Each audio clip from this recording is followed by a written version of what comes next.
Hello friends, good morning. आज के इस वीडियो में बात करते हैं फेरम मेटालिकम की। बेहतरीन मेडिसिन है फेरम मेटालिकम, और किस तरह से इसके सिम्टम्स ओरिजिनेट होते हैं और कैसे इसको लिया जाए, पूरी बात समझते हैं। अंत तक देख लीजिए, कुछ बातें आपको समझ में आ जाएंगी। सबसे ड्रॉबैक क्या है कि बहुत कम टाइम देखते हैं लोग और तुरंत फ़ोन कर देते हैं, जबकि ये बात ठीक नहीं है। जो ट्रीटमेंट है एक धैर्य वाला प्रोसेस है और इसमें पूरी बात समझनी जरूरी होती है। तो यहाँ पे देखिए, इस तरह से टोटल 5 लाइन लिखे हैं और इस 5 लाइन में पहली लाइन जो लिखी है केंट साहब की मैट्रिया मेडिका से लिखा है और बाकी 4 लाइन एलेंस की मैट्रिया मेडिका से लिखा है। तो इस तरह से जो फेरम मेटालिकम है, फेरम इसका जो कंपोनेंट है, जो आयरन है बॉडी में, हीमोग्लोबिन का इंटीग्रल पार्ट है। हीमोग्लोबिन के जो सेंटर होता है उसमें आयरन पाया जाता है। तो देखिए, जैसे हीमोग्लोबिन है, हीमोग्लोबिन में क्या है, आयरन है। और आयरन की मेटाबॉलिज्म अगर गड़बड़ है, आयरन की मेटाबॉलिज्म गड़बड़ है, तो सीधी सी बात है कि ऑक्सीजन का ट्रांसपोर्ट गड़बड़ हो सकता है।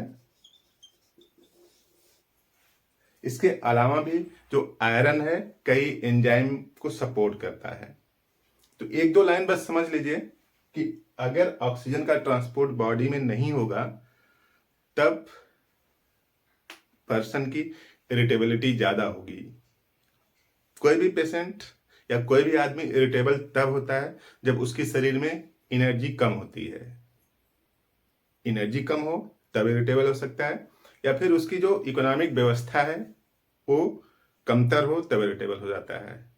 सामान्य सा कॉन्सेप्ट है कि जो कम पैसे वाले हैं या फिर कम बुद्धि वाले हैं, कम मतलब पैसा ही नहीं होता, बुद्धि भी होती है, उनको गुस्सा जल्दी से आ जाता है, इरिटेबल जल्दी हो जाते हैं। तो जो इरिटेबिलिटी है इस रेंज पे है कि थोड़ा सा पेपर अगर कोई बच्चा पलट दिया या पेपर की साउंड आ जाती है तो भी उसको इरिटेट करती है। यानी इरिटेबिलिटी का स्टैंडर्ड इतना ज्यादा हो गया है। सिम्टम्स की अगर बात करें तो देखिए, क्लियर लिखा है, constitutional condition of ferrum is that pain and suffering come on during rest. कुछ लोग ऐसे होते हैं ना जो लगातार काम करते रहते हैं और रेस्ट नहीं लेना चाहते या नहीं लेते हैं, तो उनकी कॉन्स्टिट्यूशनल कंडीशन है कि फेरम बॉडी में कुछ संतुलित नहीं है। केंट साहब ने अपने मैट्रिया मेडिका में लिखा है, 526 पेज पर लिखा है कि फेरम की कॉन्स्टिट्यूशनल कंडीशन ऐसी है कि पेशेंट अगर व्यस्त रहेगा, काम करता रहेगा, तब वो ज्यादा कंफर्टेबल रहेगा, और जब ही रेस्ट करता है तो पेन और सफरिंग उसकी बढ़ जाती हैं। तो उसके पीछे का जो तर्क ये हो सकता है कि देखिए, अगर वो काम करता रहता है तो उसकी बॉडी एक्टिव रहती है, एक्टिव रहती है तो ऑक्सीजन के ट्रांसपोर्ट में थोड़ी सी हेल्प हो पाती होगी, आयरन जो कमतर है वो भी पहुंचा पाता होगा। तो कोई भी पेशेंट अगर उसको मोशन से आराम मिलता है, अब बोलता है कि जब काम करते रहते हैं तब पता नहीं चलता कि दर्द करता है कि नहीं करता है, जब हम बिस्तर पर बैठते हैं आराम करते हैं तब पेन सफरिंग बढ़ जाती है। तो वो डोमेन में है फेरम मेटालिकम के। और दूसरा सिम्टम्स लिखा है कि always feels better on moving slowly. धीरे धीरे गति करता रहेगा, कुछ करता रहेगा, इंगेज रहेगा, तब वो कंफर्टेबल महसूस करता है। इसीलिए कुछ लोगों की टेंडेंसी होगी कि लगातार काम करते रहते हैं और अपने को बिजी रखने में उनको आराम मिलता है, कंफर्टेबल महसूस करते हैं, और जहीं रेस्ट में आते हैं तो कोई दिक्कत महसूस होने लगती है। और irritable due to slight noise like crackling of paper. Paper के साउंड से भी, पेज पलटते हैं तो थोड़ी सी जो आवाज होती है उस साउंड से भी ये महाशय इरिटेबल हो जा रहे हैं। तो आप समझ लीजिए कि फेरम मेटालिकम की सिचुएशन है। ओपीएम में भी था कि घड़ी के टिक टिक से भी उसको दिक्कत हो रही थी, उसकी नींद खुल जा रही थी। तो वहां पे घड़ी की टिक टिक से, यानी जरा सा भी डिस्टरबेंस से उसकी नींद में खलल पड़ रही थी, तब ओपियम, और जरा सा भी डिस्टरबेंस से इरिटेबल हो जाता है, तब फेरामेटेलिकम।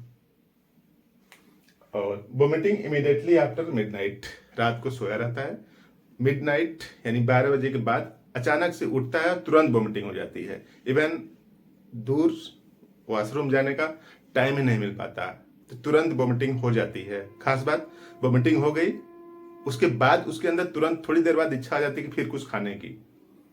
तो देखिए, वोमिटिंग हो जा रही है, फिर कुछ खाने की इच्छा हो जा रही है, मतलब शरीर कमजोर है। तभी तो उस जो वोमिटिंग है उसको कंपनसेट करने के लिए, देखिए वोमिटिंग होती क्यों होगी, कि जो बॉडी है इतना कमजोर है, उसको डाइजेस्ट नहीं कर पाती होगी, तो वोमिट कर दिया। फिर कमजोरी तो पहले से थी, वोमिट कर दिया, वोमिट करने में भी कुछ ऊर्जा लगी होगी, फिर उसको कंपनसेट करने के लिए वो फिर खाना चाहता है। एलेंस की मैथमेटिका में लिखा है, जिसको कुछ दिक्कत हो पढ़ सकता है। और extreme paleness of the face, जो फेस है वो डल है, यानी उस पर रौनक नहीं है, हिंदी में समझ ले तो उसके ऊपर रौनक नहीं है, एकदम मुरझाया सा पीला पीला चेहरा लगता है। और वही एक्टिव रहता है या थोड़ा सा काम करता है या इरिटेबल हो जाता है, तब तमतमा जाता है।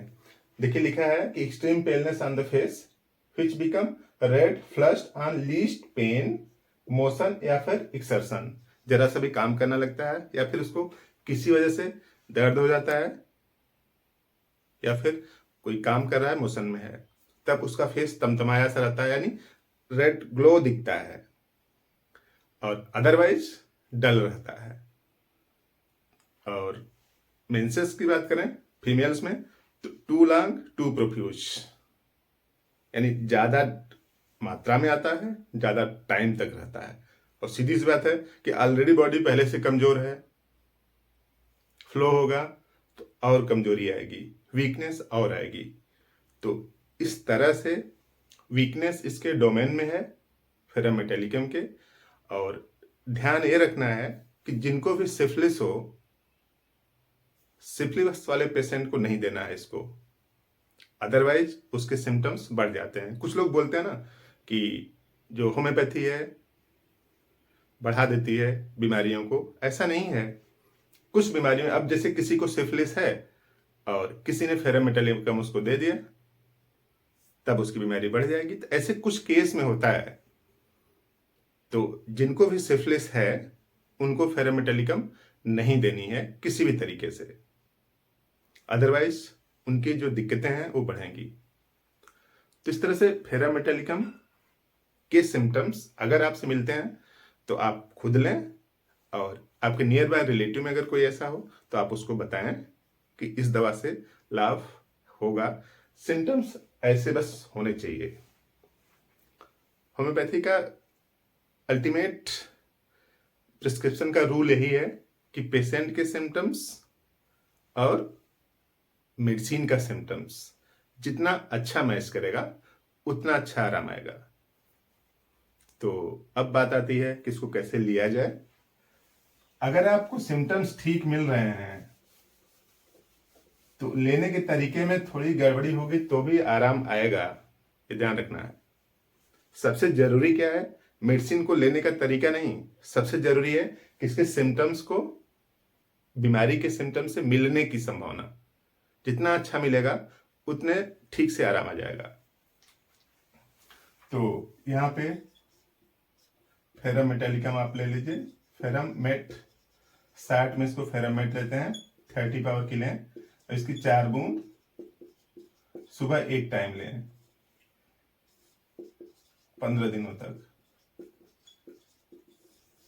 उसके बाद फेरामेटेलिकम 200 कर दें, इसको भी 4 बूंद ही लेना है, 4 बूंद सुबह अगले 15 दिन तक। तो इन 2 पोटेंसी में, यानी 1 महीने तक अगर आप लें तो ऐसे सिम्टम्स हैं तो उसमें, उससे आपको मुक्ति मिल जाएगी। तो इस तरह के मेडिसिन के बारे में समझने के लिए, हमसे जुड़ जाने के लिए इस चैनल को सब्सक्राइब कर लीजिए, फ्रेंड्स को भी शेयर कर सकते हैं, उसकी भी इंफॉर्मेशन बढ़ सकती है। तो आपने पूरा वीडियो देखा, कुछ बात समझ में आई तो अब जिम्मेदारी आती है लाइक करने की। लाइक करिए, कुछ लोगों तक पहुंचाइए। होम्योपैथी बेहतरीन है, बिना साइड इफेक्ट के बीमारी को ठीक करती है। तो आपने पूरा वीडियो देखा, थैंक यू।